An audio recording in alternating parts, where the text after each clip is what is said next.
Hey guys, what's up? I am Raj Gupta and you are watching Raj X Stories। तो बिना किसी देरी के शुरू करते हैं आज की हॉरर स्टोरी जिसका नाम है रेत के अंदर कुछ है। तो ये कहानी है राजस्थान की। राजस्थान के एक कोने में एक ऐसा रेगिस्तान है जहां पर रात के वक्त रेत अपने आप हिलती है। माना जाता है कि वहां पर राख का शहर दफन है। लोगों का कहना है कि यहाँ पर एक ऐसा शहर है जहां पर लोगों को जिंदा गाड़ दिया गया था। एक नौजवान रिसर्चर जिसका नाम रोहन था, वो पहुंचता है राजस्थान के एक छोटे से गांव में जिसका नाम था सुतरी। वहां पर उसका मकसद था एक ऐसी पुरानी सिविलाइजेशन के बारे में पता लगाना जो रेत के नीचे कई सदियों पहले खो गई थी। जब वो गांव वालों को अपना मकसद बताता है और बताता है पुरानी सिविलाइजेशन के बारे में कि वो उसकी खोज के लिए आया है, तो गांव वाले उसे वार्निंग देते हैं एक जगह के बारे में जिसका नाम था श्रापित टीला। गांव वालों ने उससे कहा कि कहते हैं जो भी उस श्रापित टीला के पास गया वो लौट कर कभी वापस नहीं आया। अब रोहन जब गांव वालों की बातों को सुनता है तो रोहन इन अफवाहों पर बिल्कुल भी यकीन नहीं करता। उसके साथ दो लोकल गाइड्स थे, इकबाल और छोटू। अब ये लोग अपनी रिसर्च पर निकलते हैं और एक दो दिन रिसर्च करने के बाद ये पहुंच जाते हैं इत्तेफाक से उसी टीले के पास और ये लोग वहां पर अपना टेंट लगा लेते हैं। लेकिन रात होते ही कुछ अजीब अजीब सी आवाज़ें रोहन, इकबाल और छोटू के कानों में सुनाई पड़ती हैं।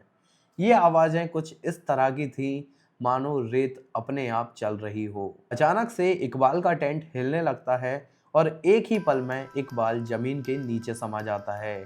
मतलब बस एक चीख निकलती है इकबाल की और पूरी तरफ सिर्फ खामोशी होती है। अब रोहन और छोटू जब इकबाल का टेंट देखते हैं और इकबाल की तरफ देखते हैं तो वहां पर इकबाल का कोई भी नामो निशान नहीं था। रोहन और छोटू बहुत ही ज़्यादा घबरा जाते हैं और इकबाल को ढूंढने के लिए रेत में खुदाई करना शुरू कर देते हैं, लेकिन उन्हें रेत के नीचे कुछ भी नहीं मिलता। वहां पर उन्हें मिलता है तो सिर्फ कुछ लाल छींटे जो रेत के ऊपर पड़े हुए थे। अब ये सब देखने के बाद छोटू बहुत ही ज़्यादा डर जाता है और तुरंत वहां से भाग जाता है, लेकिन रोहन वहां पर अकेला रुक जाता है।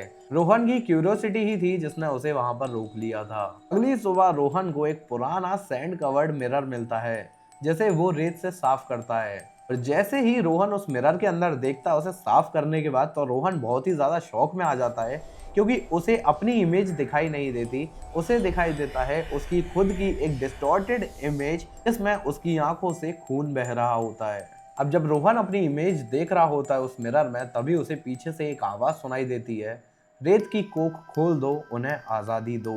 रोहन जब पलट कर देखता है तो उसे दिखाई देते हैं कुछ रेत के अंदर से मुर्दे या आत्माएं कह लो, ये रेत के अंदर से निकल रही हैं।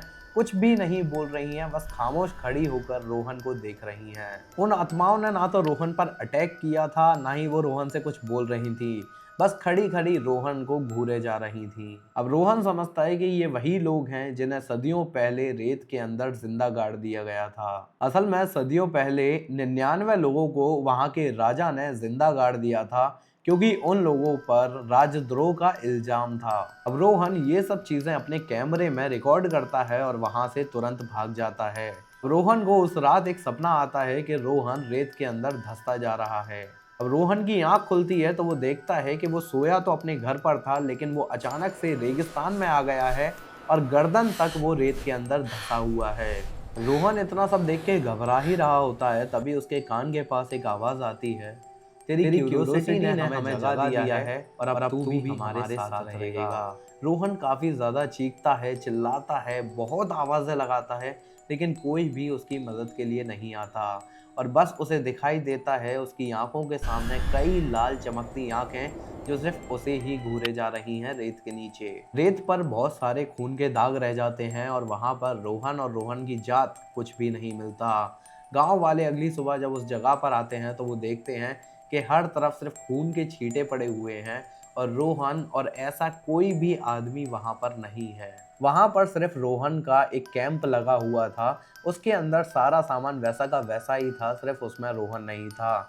जब गांव वाले और ढूंढते हैं तो उन्हें रेत के ऊपर खून के छींटे मिलते हैं और एक कैमरा मिलता है रोहन का जिसमें एक ही लाइन लूप में बज रही होती है। वो लाइन थी कि रेत के नीचे कुछ है और अब मैं भी इसका हिस्सा हूँ। होप करता हूँ आपको ये स्टोरी पसंद आई होगी। अगर तुम्हें पसंद आई तो भाई लाइक कर देना और एक कमेंट छोड़कर जाना। बाकी मिलता हूँ तुमसे बहुत ही जल्दी एक और नई हॉरर स्टोरी में, तब तक के लिए tata bye bye, see you और